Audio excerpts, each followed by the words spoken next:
Hi friends, ഈ വീഡിയോയിൽ കാണുന്ന നല്ല കാലുയരവും ഇടനീട്ടവും ചെവിയിറക്കവും അതുപോലെ നല്ല വെള്ളി കണ്ണുള്ള ആദ്യ പ്രസവം കഴിഞ്ഞ എന്നാൽ ഇപ്പോൾ നിലവിൽ കുറച്ച് പാല് കിട്ടിക്കൊണ്ടിരിക്കുന്ന 2 പ്രായമുള്ള, അതായത് 1 വയസ്സ് പ്രായമുള്ള ഒരു സുന്ദരി ആട്.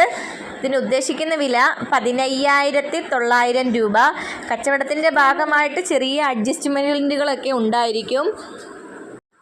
സ്ഥലം മലപ്പുറം ജില്ലയിലെ മഞ്ചേരി കിഴിശ്ശേരി റൂട്ടിൽ പൂക്കളത്തൂർ എന്ന സ്ഥലത്താണ്. ഉദ്ദേശിക്കുന്ന വില 15,900. നിബന്ധനകളോടുള്ള ഡെലിവറി സൗകര്യമൊക്കെ ഉണ്ടായിരിക്കുന്നതാണ്. ഈ സുന്ദരിയെ സ്വന്തമാക്കണമെങ്കിൽ സ്ക്രീനിൽ കൊടുത്തിട്ടുള്ള നമ്പറിൽ ബന്ധപ്പെടുക. നല്ല വെള്ളിക്കണ്ണും ചെവിയിറക്കമൊക്കെ ഉള്ള ആദ്യ പ്രസവം കഴിഞ്ഞ ആടാണ്. ആവശ്യമുള്ളവർ സ്ക്രീനിൽ കൊടുത്തിട്ടുള്ള നമ്പറിൽ ബന്ധപ്പെടുക.